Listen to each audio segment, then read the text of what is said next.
you say inspires your work a lot or influences how you work? Recently, the sculptor Daniel Arsham, I don't know if you've heard of him or not. He's No. inspired a lot of my work recently. Yeah. He's just quite abstract, puts things forwards, and that's something that's built up on me really. From an architectural perspective, Norman Foster or Lord Foster, he created the Gherkin St Mary Apse in London. That's probably my favourite piece of architecture, and he's inspired me creatively from that aspect as well. There's a German artist called Daniel. I think it's just I'll have to probably add it in the chat afterwards or something. He's inspired me. In fact, I've got my phone. Oh, actually, where's my phone? Whilst I'm talking to you. So Daniel, like, hey, look,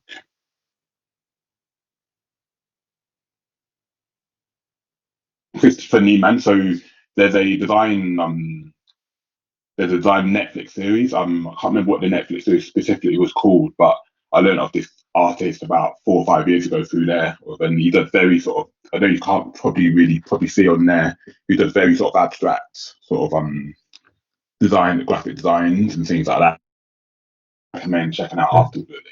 Another inspiration in general. So I worked with a really amazing head of graphic design when I was at in one of my last employments, and his name was Tien, and he has literally been one of my biggest inspirations. Like from a man management perspective, he like sort of boosted the confidence within me. Like I was reasonably confident that he helped take my confidence from here to here, and sort of helped me in terms of how I communicated my work, how I communicated with other people, and also just showed me what it's like to be a good sort of creative leader, really. So I'd say he's like a really big inspiration to me as well. My parents, I say, are a big inspiration to me too, just their work ethic. Um, it's been really important, and that's something which is dropped from me and my brother. So we're just naturally very hardworking people. My wife as well, she's up to a bit of an inspiration to me as well. Just very sort of like understanding, very sort of just very helpful to me. So she's been great too.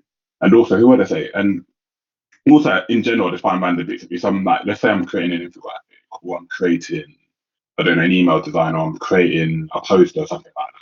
I'll have a little look on Behance, websites such as Behance. I'll have a look on Adobe Stock. I'll have a look on the Internet Explorer in general. And I tend to get a bit of inspiration from there too.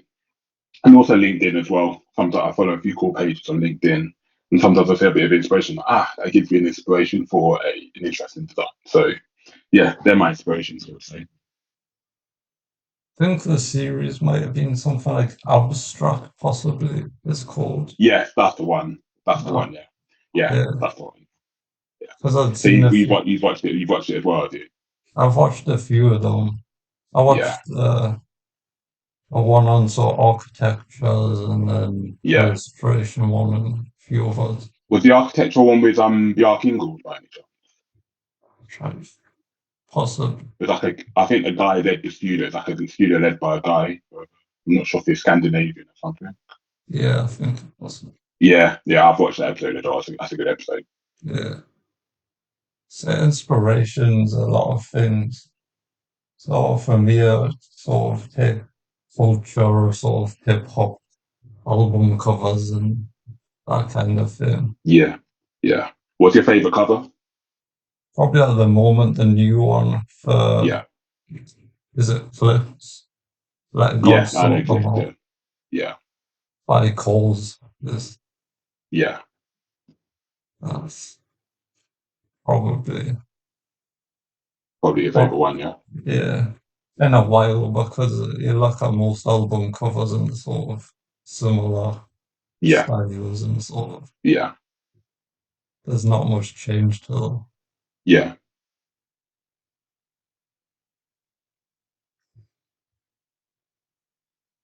But as well, it's good to sort of have physical items, so little tape stuff into a yeah. sketchbook. Yeah. I remember when I was younger, I used to obviously buy quite a few. I'm sure I made it again. I used to buy quite a few physical albums and things like that. Whereas obviously now it's all sort of Spotify Yeah, and SoundCloud and things like that. Really, I actually need to get back up to date with my music. Really, I'm kind of up to date, but I feel like I could be a bit more up to date. I'm still listening to sort of yeah, like the classics from the '90s, So I'm actually a late '80s baby, Yeah. give my age away there. But yeah, there's just so much music from like the '90s and the early 2000s, especially in the R&B, hip hop, rap. I even listened to quite a lot of pop actually growing up. We had quite a well-rounded music upbringing actually. It was I did just listen to like your raps and your R&Bs and hip hop. So, like, I used to listen to a bit of jazz as well and a bit of classical music too. Beethoven, shout out Beethoven, and a couple of other things too. So yeah, quite a bit in there that I've had a bit of a listen to. In terms of covers for myself, album covers that have inspired me. I don't know, it's a hard one really because I would say I probably should pay a bit more attention to them really. I can say one of my favorite artists is Jay Holiday. Probably may have never heard, you might have heard of him, might not have heard of him, but got a pretty cool album cover for his Back of My Lack album. Quite simple but quite effective on that one on that front. But yeah, um, yeah, and also listened to a bit of Kings of Leon back in the day as well. To You Somebody is probably my favorite song of theirs, which is pretty cool. So yeah, I think they've got quite nice album design artwork too. It's like some of the older hip hop ones are better than newer ones. No, definitely. I feel like they put more effort into it. I feel like there's a lot more. What's the word? I feel like now most people make songs just so they can go viral rather Yeah. than for the craft of making a song. So, Yeah. yeah, that's how I take it. I was talking about it with Mr. the other day. Actually, I was saying this music of back in the day there seemed a lot more effort was put into it compared Yeah. to some of the music now. Like I'm saying, some of the artists, like no shade necessarily on anyone, but a lot of the artists sound quite the same. Now, like, a lot of the music that comes out all sounds really similar. Like, just give me something. Like I'm always probably constantly trying to populate my workout playlist, and there's not a lot I can put on there. A lot of most of the stuff that I've got on there is quite old now, where like none of the new stuff sort of keeps me hooked or gets me sort of drives me really. Yeah, even when I'm sort of doing design work, bringing it back to graphic design. I was listening to a podcast called Three Shots of Tequila, which is very sort of off topical podcast. It's not to do with design at all. It's just Yeah. general three guys just having a chat about all different facets of life. And then also I might just have classic R&B on in the background or just classical music in general, because it's what I can focus, or lo-fi beats actually. I focus a lot when I'm doing design work. Lo-fi beats on in the background. I highly recommend if you're doing any sort of work, it sort of gets you locked in to your task. So I recommend that if you're when you're doing your next design project, just whack on a Yeah. lo-fi beats track. Just go on Spotify, type in lo-fi beats, hit the first option, and you're away for your next Yeah. hour or so.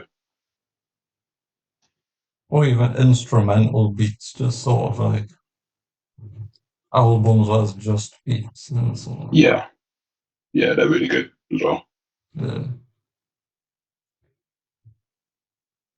Or just outside the design helps you with design sort of hobbies or Um, so you said what's outside of design? What helps me? Right? yeah. Okay. Yeah. See, for me, working out regularly is quite a big one for me. So for the last 7 years, workouts have been quite a bit of a staple. I mean, they were kind of before then, but I wasn't as consistent with it. Whereas over the last 7 years, including lockdown, I've been fairly consistent. But I feel like it keeps me really disciplined. And when I'm hitting milestones in my workouts, I feel like I can push for more milestones in my creative work as well. I feel energized. Um, I tend to do my work more so at the end of the day than at the beginning of the day, because otherwise I feel shattered. To think from a creative perspective, because I put so much into it. But yeah, workouts are quite inspirational to me, motivating as well. Family is quite inspirational to me as well.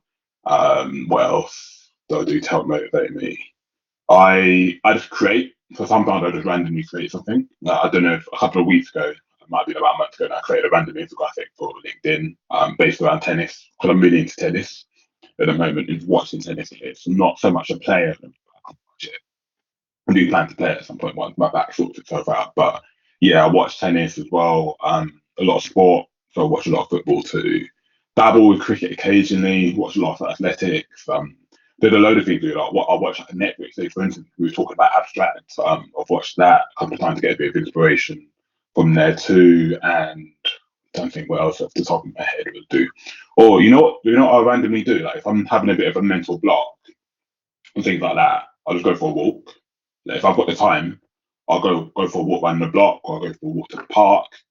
I'll jump in my car and go down to the coast if I need to go down to the coast, just to sort of reset my mind and just to, because I find that from a creative aspect, sometimes your best ideas come when you're not sat behind your laptop or you're behind your phone. They come when you're literally in the shower, or you're having a walk somewhere, or you're having a conversation with somebody, or you're at a networking event, or you're sitting doing nothing. Like the idea will come to you. And the moment an idea comes to me, I just write it in my notes straight away because I know that if I don't, I'm probably going to forget the idea. There's a very strong chance I'm going to forget the idea. So if you are ever getting any inspiration at all, or I recommend to any designer or any creative watching this, you do get any inspiration, pull out your phone straight away, open up your notes app, whether you're on your Android or on your Apple, whatever, and write down the idea because you will thank yourself later. If you don't do it, there's a strong chance, unless you're one of the lucky ones, there's a strong chance you're going to forget the idea. So that's something I always say to creatives, really. But in general, like if you're having a mental block or like you're stuck for inspiration, just go for a walk, change your environment, and you'll find that the ideas might start flowing again. And that's something I highly recommend. And it's something that I do as a creative. Does help a lot, as Yeah. well as sort of new projects or some sort of new briefs to work on Yeah. helps a lot, Hmm. because then you can just challenge your ideas more and sort of Yeah. test things. That's something I wanted to add on top of that. Actually, it's often when you do a project which is outside of your comfort zone, or you find that you learn a lot about yourself because you'll then go on YouTube, for instance, to watch a tutorial on how to, I don't know, blend a particular object. Like I did a tutorial about I went to a job interview about 3 4 months ago now. That's about 3 months ago now. And I got to the final stage, but there's this one task where it's involving blending. I had to blend someone's face into another face, and I'd actually in all my years, 30 plus years of design, I'd never done that. I say 30 plus years, but I've been probably working in graphic design for the last 13 years or so. But in almost 13 years, excuse me, of design, I'd never had to blend a face into another face. So immediately, I struggled in that particular task because the interviews went perfectly, but I struggled in that particular task. And the first thing I did when I went home, went straight onto a tutorial, like a 2 minute tutorial on how to blend, put someone else's face into another face, and that's how I learned it. Because I was forced, I had to learn how to do it. So going back to what I was initially saying, it is often when you're out of your comfort zone that you learn to motivate yourself. Like for I think 5 years ago, it's the first time I probably had to go an infographic, and I'm not gonna lie, the first one didn't go well at all. My head of marketing at the time absolutely destroyed it, and but I'm really great. I was really grateful for her feedback because it pushed me to sort of go again and sort of do get books, read up on infographics a bit more, understand about hierarchy, legibility, correct use of colors, the whole works really, and just reading the infographic from start to the end. And because I hadn't done it before, I was like, okay, I'm going to push myself now. I'm going to go out of my comfort zone, learn from the mistakes I've done before, and never went through without any changes.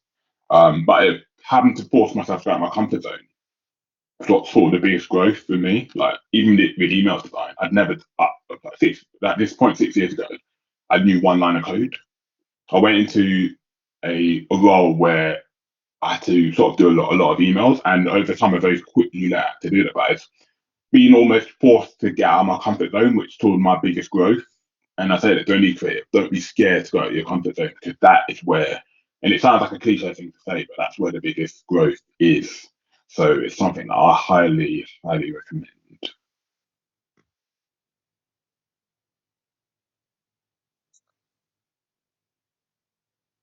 Probably LinkedIn's one of the places where a lot of people sort of overlook.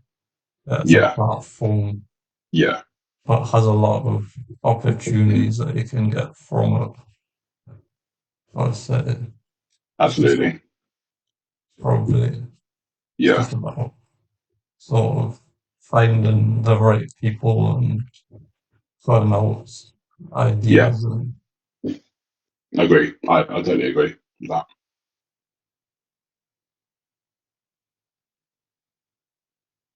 so what would you say is the best way to market yourself these like now as a designer if you're sort of looking to find new opportunities? Yeah. Okay. For that, number one, have a good website, have a web, have a platform, whether it's your own website or be your aunt or something along those lines. It's key to have an online presence, I'd say, and then expanding on that. I think you're doing the right thing with this. LinkedIn, I think it's probably the most important place to be right now as a creative. I personally myself haven't posted as much in the last week or so, but I think what you're doing is the right thing. Constantly posting. What I would also say, potentially comment on some of your favorite people's posts, or even in this like, it doesn't have to be like a formal, could be fairly informal, like, oh, I agree, I completely agree with this, and maybe add your thoughts as to why you agree with someone else's post, and just sort of get your name out there, I'd say, is an important way. I'd argue that's almost as important as doing your own post, making sure that other people can see you, because we live in a world where there's millions and millions and millions of designers, and some designers are more talented than other designers. That's just the way it is. And this is just a hypothetical thing I'm saying here now, right? Next thing, so there may be two designers here. Designer A is actually more talented than designer B, but designer B, people see him more, can see them more, see them, excuse me, more, but whether it's he or she or whatever, can see them more. So that most people are going to be looking at this designer. If they don't know this designer, if people don't know designer A is out there, they're going to go to designer B. If designer B has a bigger presence and more people are talking about designer B positively, they're going to go for designer B because they know about design. They know what designer B can do. Designer A may not, and I'm not saying you have to necessarily post on LinkedIn or anything like this, but in general, people need to know about you to go for you, like to make a move for you, whether it's on a freelance perspective or if it's in a 9 to 5. People need to know about you, but it's also important to keep your digital footprint sensible. Because employees in general, they do, and they're right. And so employers, and they rightly do this. They have a look at people's digital footprint to make sure that who they're taking on, is sensible and things like that. So that being sensible is important. Having a digital footprint, positive digital footprint is important too. Having your portfolio is vital too. Staying up to date, trying your best to stay up to date with design trends. I could be a bit better with this, to be honest, but trying to stay up to date with design trends is key as well. And also networking where you can, whether that's e-networking, so online, or if that's, things that we've gone to, for instance, design Yeah, tools, for instance, which James and Paul have done a great job with. yeah. They do things like that as well. They're important too. So they're the 5 things I would say, really, that are really key to sort of marketing yourself and getting yourself out there. But the most important thing of all of them is just making sure that people know you exist at the end of the day. And yeah, it might seem inverted commas cringe at first help. Sometimes when I write posts, I'm like, oh, people are going to find this so annoying. But if you don't try, you're never going to know. And it's important, again, like I said, it's important that you get yourself out there and continue, but also stick to the principles that define you as a person. So don't try and be something you're not. I'd say always be you. And this is again what Tia and my former boss said to me: don't try and be somebody you're not, because you will trip up on yourself. Or be yourself, be the best version of yourself you can be, and stay true to you whilst doing those things I've just mentioned, those 5 points I've just mentioned before. So that would be my 2 pence on that. I think when it comes to being sort of used, it takes time to sort of figure out what you like and what is you and what sort of external. And Yeah, so it's took a few months for me to get to a point where I sort of have a better idea of things and sort of yeah, what style I like and what sort of yeah, ideas I have just by having sort of thinking space and spending more time just yeah, outdoors and sort of reflecting. yeah. If you don't mind me asking, how old are you now? 22. Yeah, so I'm 35. So you've got plenty of. I'm still figuring myself out now, even at Yeah, 35. I think as a creative, you're always still sort of figuring yourself out. yeah, You're always figuring out, how I'm involving, like what do I need to improve on, what do I need to scale back. There's always so much. I think as a creative, the evolution is constant. You never get to a point where like, oh, that's it now. I think the moment you think that's it, that's the moment things go backwards for you. You always got to be thinking about how can I like improve on my knowledge. I'm not saying you have to necessarily, build. I'm not necessarily saying you have to. I don't know, for instance, build a whole project in a day or something like that. I don't necessarily mean that. yeah, Obviously, you've got amazing creatives online, like Simon Squibb, Amelia Sordell, people like that who are doing great things. But that took years. And Amelia's similar. In fact, Amelia's similar age to me. In fact, I think she's a year younger than me. In fact, but even she rightly said it takes time. but you just gotta sort of keep, you just gotta keep going, and we're always figuring ourselves out. Always, we're learning. So I learn something new about myself every week, and and that's, I find that quite exciting actually. Like, I think if I was to be the finished product, I think it'd be quite boring actually. I'm still figuring out AI even as well, as we all are, or as AI takes over. And that's a whole conversation in itself at the moment. AI. But yeah, you've got plenty of time. And to any creative watching this, you're always figuring things out. We're always evolving. And don't forget that. So don't be too hard on yourself. You think that have all the answers. None of us have all the answers. Okay.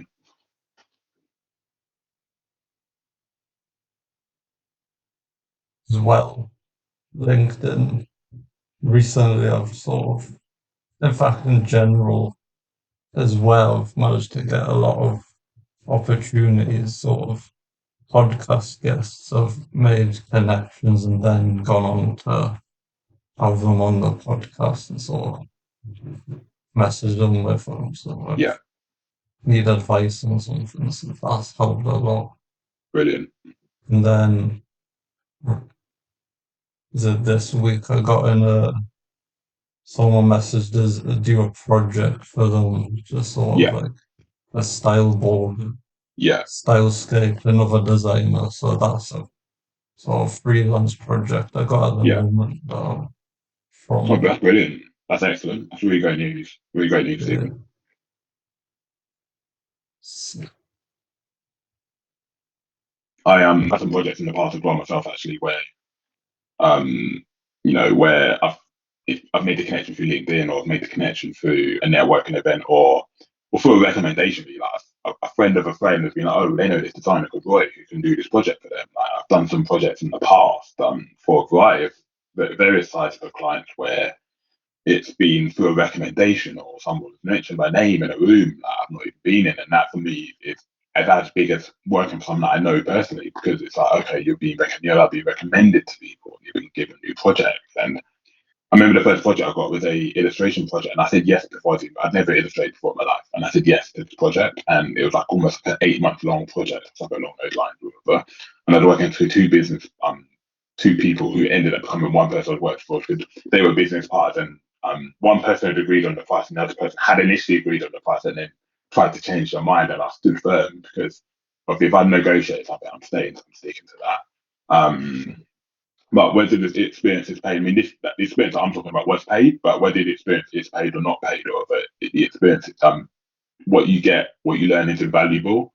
So it's trying to work at that. It's a fine balance in between like whether I charge someone or whether I do it pro bono, for instance. It just depends. I think early on in your career, obviously, there's more of an impetus to potentially do it pro bono, or so that you can build up sort of like a bank and stuff. Obviously, we get to sort of my age, like I don't do pro bono anymore, but again, it just takes time. It takes time. It's just trying to find that balance, isn't it? Really, at the end of the day, Stephen. But going back to what you were saying before, that's great news. That's really good. That obviously you're using your LinkedIn, and I'm really proud. It's nice to see someone like sort of be so consistent with LinkedIn as you are, and I respect it. And well done to you for sort of pushing through and continuing with that as well. I want to say, or to say that on the podcast as well. So, uh, as well. Sometimes as I thought I'd be consistent. Like last 2 weeks I've been sort of away from my laptop, so I had to sort of sit down and schedule the two yeah, weeks of content, just like yeah. put out and make sure there's something there. Just Yeah, keep it going, man. Keep it going. I mean, you're doing a good job. Like I said, it could take 3 months, it could take 6 months, it could take a year, even, but keep it going. That's what I'd say. uh, Because some people it takes ages, some people it happens instantly. But if you don't put yourself out there, you're never going to know, are you, at the end of the day? So yeah, keep going, man. Keep going. what would you say is your favorite kind of the sort of design work to do when it comes to projects? Infographics. Yeah, Infographics. Like, I didn't even have to think much about that one. Infographics. I love doing infographics at the moment. I love working with. So I grew up. Maths was probably my favorite, was my strongest subject. Actually, even ahead of creative stuff. Like all the tests I did when I was younger pointed me towards being like an accountant, working in money, working in finance. Because I'm really, really, really good at numbers. Like I remember what the teacher, he taught us to do the 7 times table in 7 seconds. I'm not going to do it now, but I can do it. Yeah. I'm a massive nerd when it comes to numbers. So I love working with data and I love working with stats. I'm obsessed with stats, and well, I think I'm quite competitive as well. Like I'm really, really, well, like, I'm very competitive. I'm really big on stats and everything, and the fact I can work with stats whilst creating design work is big for me. It's something I love. I love doing. I really love doing. So yeah, it has to be. It has to be infographics. And my journey with infographics over the last couple of years, like, I worked on my first infographic in 2016. But when I look at that infographic compared to the ones I worked on 5 years ago and more recently, there's that such a progression in the design. Like my first infographic was just blocky. It was just loads of blocks, like loads of squares, loads of text, and things like that. And that pales in comparison to some of the work I've done since then. But and I'm really proud of. I'm really proud of the people who I've worked with and who have given me the belief to do this work. I mean, there's quite a few names. I'm not going to mention them all on this podcast, but yeah, there's so many people who I give thanks to for help pushing me in the infographic direction. If I'm not doing infographics, I actually don't mind working in email design. Again, that's most of that is self-taught. Actually, like a lot of the HTML. Like now, I could probably shut my eyes and write a page of code. Actually, like your HTML, your header, your body, your CSS, etc. I can do all of that now, which is great. But yeah, before I go down a rabbit hole, I'm going to say infographics for sure is my favorite. I actually have a book somewhere. It's in the garage somewhere. I've got a book which is it's called Information. Again, I think Tim recommended it to me. It's called Information is Beautiful. And I highly recommend it to you if you're ever interested in getting into infographics because some of the work in there is incredible. It's so good.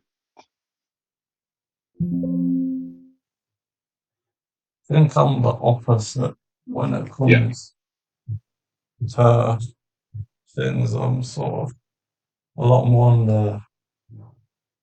the math side doesn't come easy like that. yeah, I had to do GCSE maths like 4 times till I got yeah, it, and then yeah, finally got it. And yeah, so for me, it's sort of the art side and the background and that's yeah. the biggest thing. hmm Yeah, I think you're either like one or the other, aren't you? Really, I mean, it's unusual for someone to have like a math sort of background like I do, Yeah, also be interested in creative. But it's quite, I don't want to say word rare, but it's not common. That you're normally like either creative or you're sort of like more sort of logical, sort of mathematics, sort of numbers based sort of thing. Really, whereas I'm almost like it's weird. I'm almost banging between, which yeah. is I still find. I think someone said to me it's an unusual. I've got a bit of an unusual creative story, but yeah. Yeah, like, that's why a lot of people who are into the creative side have no interest in the math side. It's not for them. And that's fine. I think everyone you have to work to what your strengths are at the end of the day. So I suppose it could be like a unique selling point for you, sort of having the maps as Yeah, sort of yeah. I do try and get it in there. I do try and get it in there as my USP now. Yeah. yeah.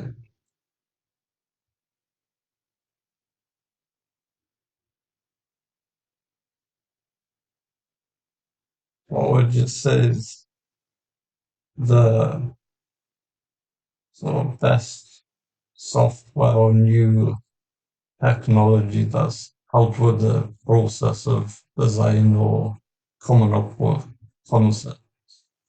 For me, out of the I call them the main three. I use Photoshop, Illustrator, and InDesign. I'll probably use Illustrator the most at the moment. Which I never. If you asked me 10 years ago, I never imagined Illustrator being the number one. It would have always been Photoshop. Um, but in terms of mind mapping design ideas, actually, probably Adobe XD. Actually, so I actually used XD to mock up my PDF portfolio like 2 years ago or so. And I think that's the first time I probably used it. In fact, I think it was last year. In fact, I probably first probably used it. I did a mock up in XD, and then I did that final thing in design, and then published it. There's like a publish online feature with that which I used. It's good for interactive content, by the way. Excuse me for stuff interactive content and stuff like that, by the way.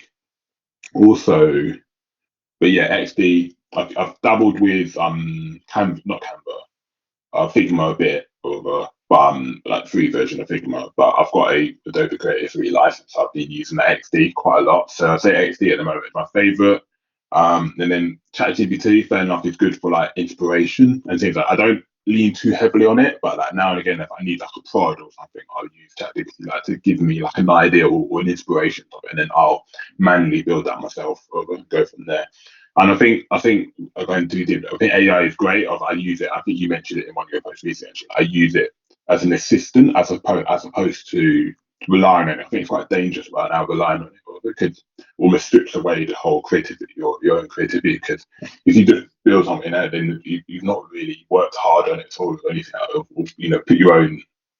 And I think we're still at a stage where you can't replace an actual designer, in my opinion. Like a graphic designer, there's just so much more. It's more human. It's more real. I know AI is fighting, catching up, but at the moment, as a designer, we're more real. It's real, and it's real feelings. It's all that, but AI at this point can't replicate. But that's kind of a whole completely different conversation. But yeah, XD. I've used XD now and again, but that was when I was studying because it was Yeah, sort of wireframes and yeah, animating concepts. These it's days, good I for that. just no, I just use like Photoshop and Illustrator because the cost of Adobe at the moment, sort of suite wise, is sort of not in the Yeah, price range.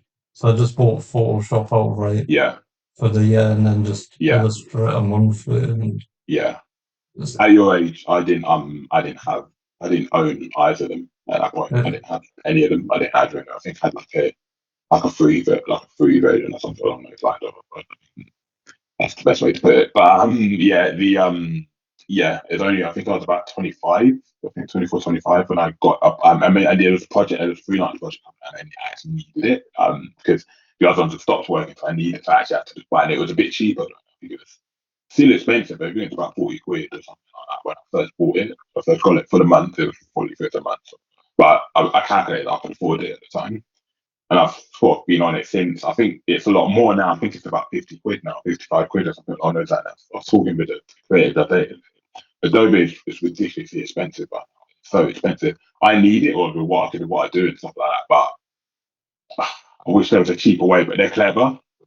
Most you building subscription model, they're very clever with that. Okay, yeah, it means you can't it hooks you in basically. You can't sort of it's unlikely you can just buy it like if I think outright or well, you have to then keep updating it and things like that. So they're good in that sense, but they've got hundreds and hundreds of pounds the last decade, 11 years I've been a member now. Yeah, but I can't see myself leaving it yet unless I absolutely couldn't afford it. But it's literally like a clutch to me. I need it. Like exactly, it's like my assistant. I couldn't imagine a day, not using Adobe now. But like it's wired into my psyche now. So but yeah, which there's something they can do about the price. But yeah, if you're Adobe, if you work for Adobe and you're watching this podcast, can you make it cheaper for us, please? Please, thanks. But yeah, there's that.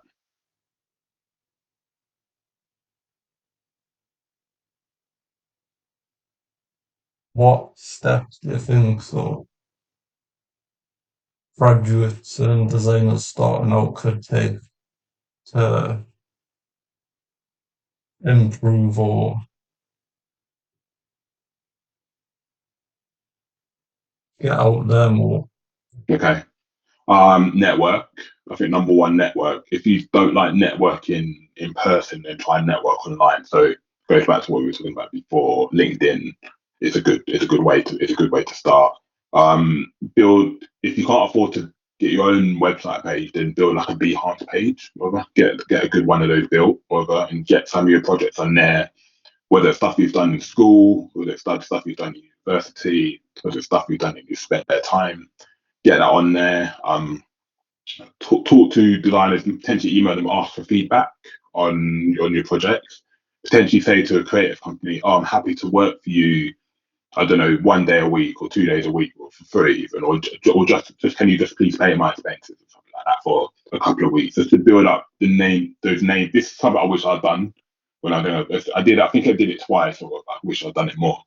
But it just builds up the names on your CV and said, okay, I've worked for this company, I've worked for that company, and then it also gives visual proof to potential employers, etc. Okay, he's got actual real work, real time 9 to 5 working experience, working on posters, for instance, working on infographics, for instance, working on social media collateral, for your metas, for your X's, etc., like that. Working on email designs, working on posters. Well, I think I mentioned posters already. Working on a whole range of things, really. Interactive content, if you're interested in interactive content. Getting that real world experience, whether it's free or whether it's paid or expensive, whether it's so important. Also, putting your name out, you've done already, putting your name out there to whether it's friends and be like, oh, I can work on a logo for you. You can even be pro bono at the beginning just to build up the.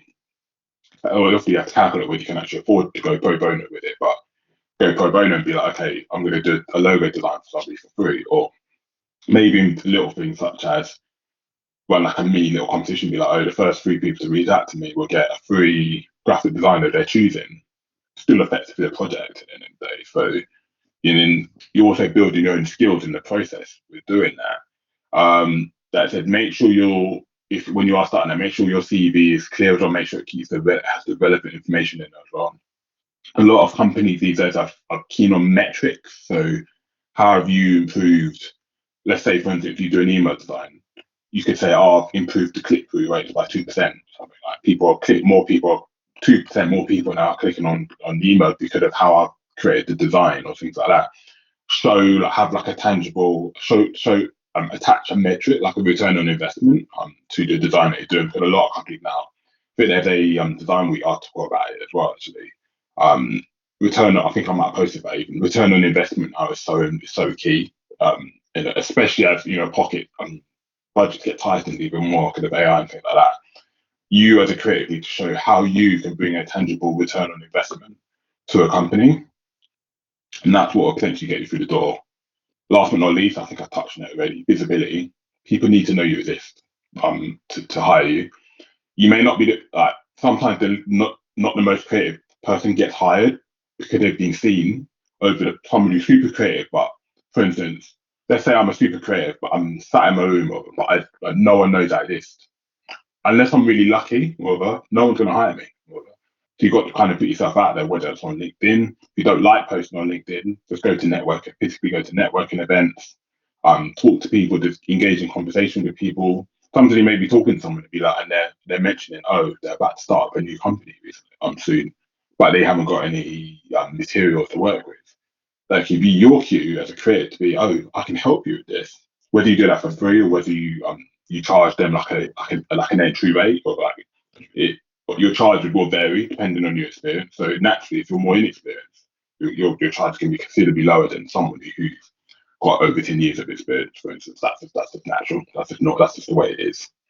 So they're my recommendations I'd give to somebody starting out in their career, whatever. But also, yeah, I said seek as much experience as you can. Seek a variation experience even if you can, just to show you all diversity is. But if you do know specifically what you're wanting to get into, then like if you want to go down the branding route, for instance, or if you want to go down, I don't know, typography route or something along those lines, seek experiences in those areas really. Watch your YouTube videos, they're free. Watch there's a site called Udemy where they do good courses for low charges. On a more extreme end, get a LinkedIn Premium account if you want to. I had one about a year or so ago, and I did a load of courses on there.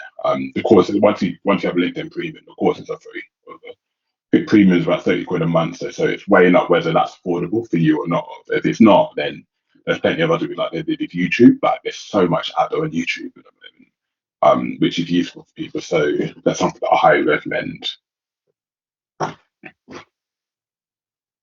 Tutorials are probably the newest way of doing things. Sort of, Yeah, did some on Photoshop just to try and explain how to do editing.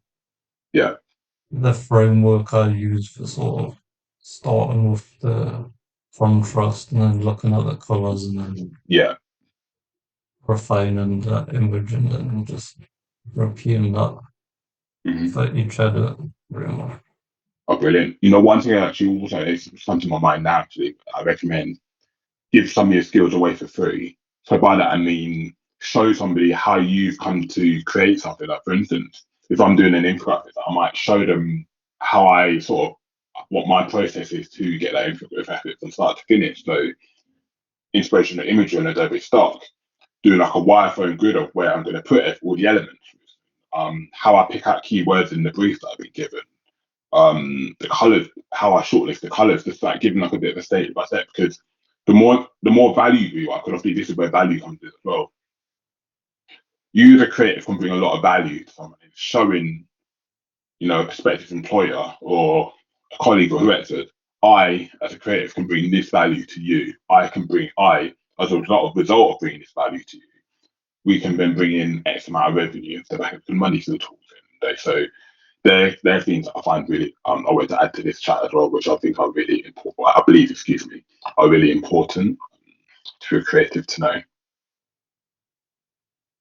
And as well, sort of looking not just in design but other fields of creative work. Sort of, it might be art, it might be photography, architecture, sort Yeah, of film, just to sort yeah, of have a wider knowledge of, yeah,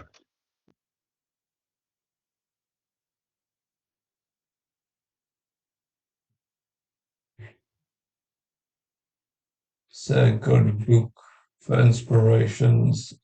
Something's Off, which is by Virgil. It's just got a lot of how he went about it. yeah.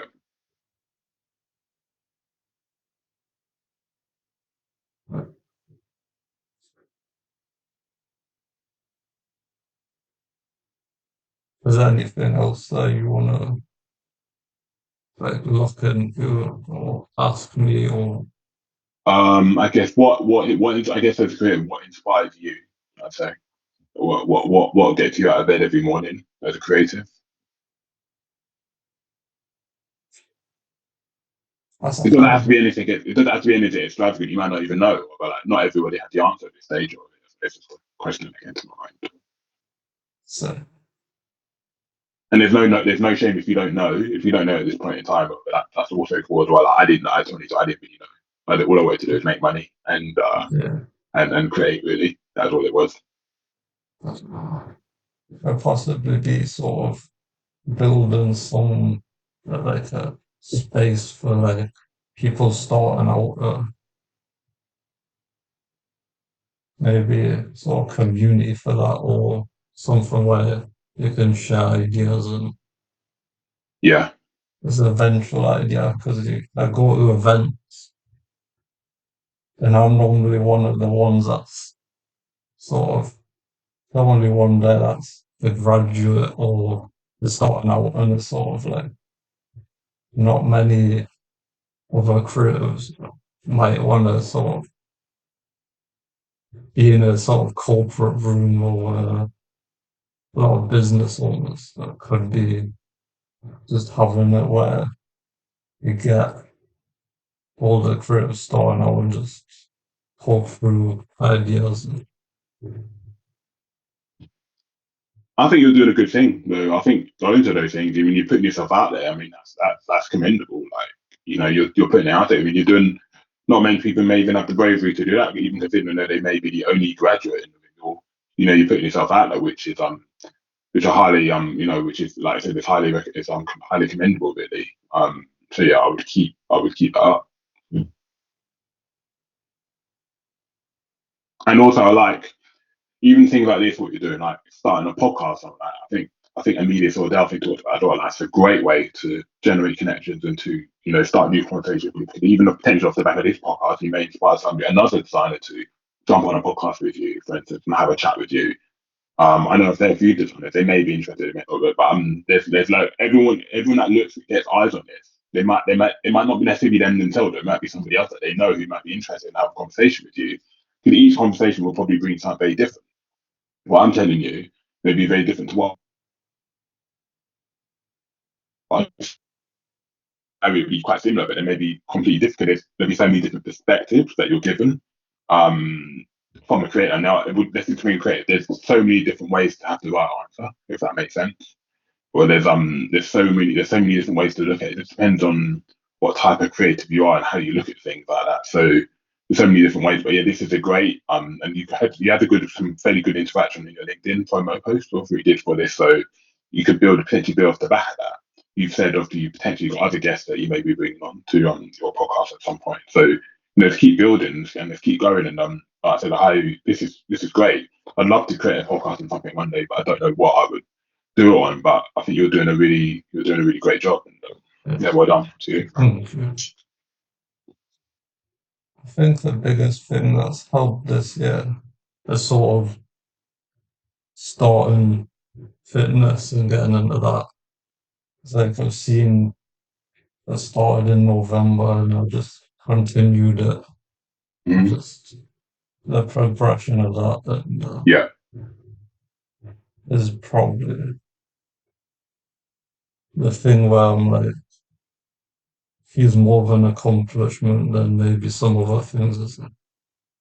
yeah. The feeling after a workout is invaluable as well. You feel great. You feel really good after a workout. There's like a buzz in your head. Like I believe it's the endorphins. Or I know in fact it's the endorphins. They're really big and really important. So yeah,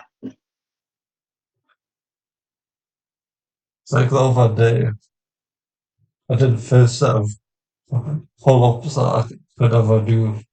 yeah, So I was like, oh, fine.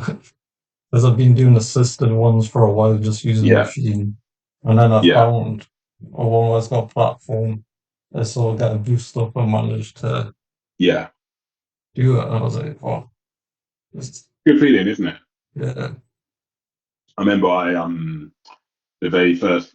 It took me similar to you actually. I think I was probably a little bit older than you actually when I did my first pull up. I remember couldn't even do one at one point, and I remember this guy in the gym like, "You guys can't even put your own weight and stuff like that." And I remember that motivated me and like competitive side in me. I was like, I got angry in my head, not at him, but in my head. I was like, I need to like, push myself. I used to do assisted ones all the time.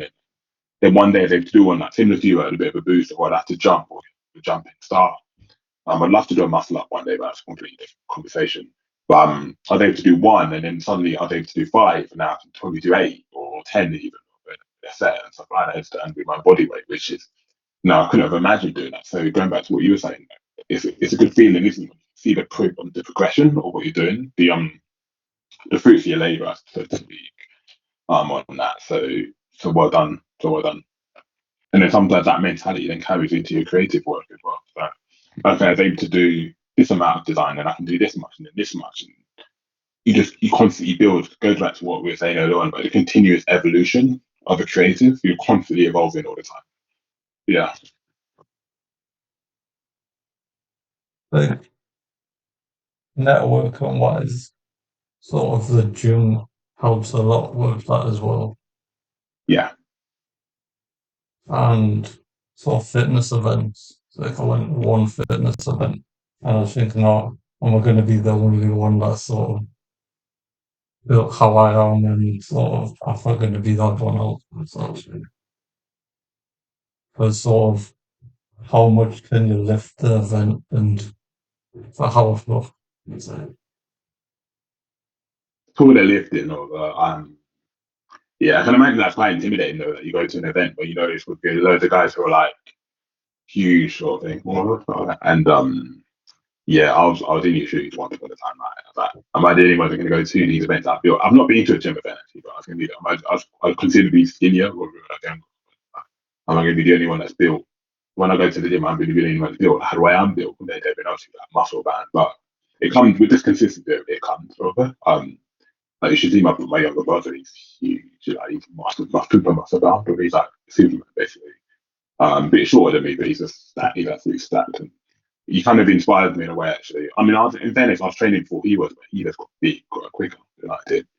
And he inspires me in that as well. But it's a great place to it's a great place to network with people. You find over time you see certain faces that you used to seeing all the time, and then you might just be your mate or like bro or something, and then from there you sort of build really. And then some of them you eventually learn their names, and then they learn your name, and then you just have a conversation, and then potentially like let's say a year from now you might be training with that person, you might plan a session with them, like, be like, oh, here's my number. Okay, we'll do a training session together, and you learn so much from each other in the process. Because there may be a move that he's done in a way which you've not thought of, and there may be a move that what do you call it, that he's done that you've not thought of, vice versa, etc. So yeah, that's really good. It ties in with design as well. And sometimes when you get into conversation with people, there may be a technique that they know about which you're not aware of. So you pick that up, and then in turn, there may be something that you know which they don't know, which they're not aware of. And it's through conversation that these these bonds, these connections are made possible. Really.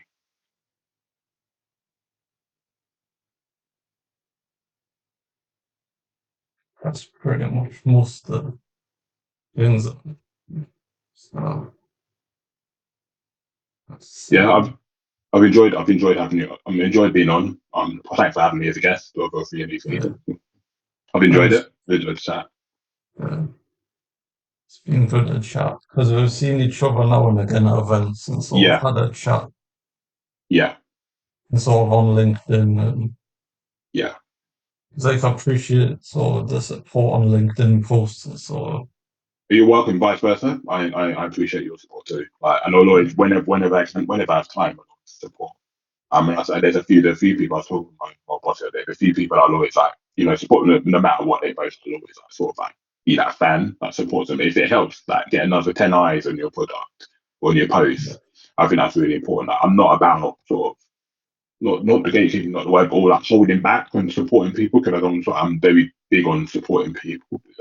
Could make a difference to their lives the same way that their support and your support can make a difference to my life. It's almost like a B2B process, really. You just never know who's gonna see your work. And it may be that, for instance, you've liked one of my posts or event. Someone in your network sees that you've liked that, and then they see my work, and that could be useful, and vice versa. If I like one of your posts, someone in my network may see something, and they may need you, or see you as a coach. So, sort of works hand in hand with it. But I'll always support. Like it's always been the way that I've been brought up, that always to support other people. Um, like I said, there's a saying, isn't there? Like, give the and I'm not saying either to the janitors or anything like that. Give the janitor the same respect as the CEO, for instance. Sort of like, don't look down. Don't ever look down on people. Don't support where you can. Or you never know when, for instance, you might need that person, or they might need you, for instance. So, I'm quite big on that. yeah.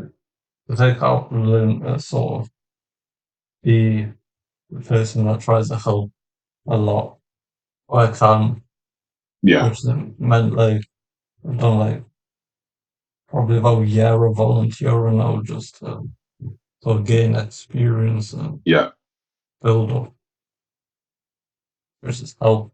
So I've done like 6 months at one shop and then yeah, currently doing it still at another shop, just yeah. helping out. Keep doing what you're doing. Keep doing what you're doing, man. You're going in the right track. Like, this path for none of us is linear. So I mean, there's always going to be sort of twists and turns and things like that. Yeah, But keep going, keep going. That's what I'm saying. yeah, And you will, you will find success looking back at this. I'm convinced. I'm pretty convinced. I'm not just saying that obviously because I'm on it, but I mean, in general, you will find success. Like, just give yourself time. Don't be too hard on yourself. This is what I miss. That always says to me at the time. Like, give yourself, and I can be quite impatient occasionally. That or I'm like, oh, it's not happening right now. But give yourself time, and things will happen. And I believe in that. I believe in that for you too. I think this is a cracking idea. Like, I've always loved the idea. I've been on a radio show before, but I've not been on a podcast before. So I loved when you mentioned to me about a month ago whenever it was. I said, yeah, I didn't even think about it. I was like, yeah, I'd love to help you out on this. Whatever. Jump on. So thank you for having me. yeah. Well, thanks for being on, Pleasure. and I'll see you around. Yeah, I'll see you around. Let me know when obviously I'll keep a lookout for when the episodes like I'm out. So I'll be the first person to watch it. Yeah, Hi, hi, mate. right. Have a good day. You Thank you very too. much again for having me on the See you. podcast, and see you soon. Thanks for being on. Cheers, mate. See you. You're welcome. See Bye. ya.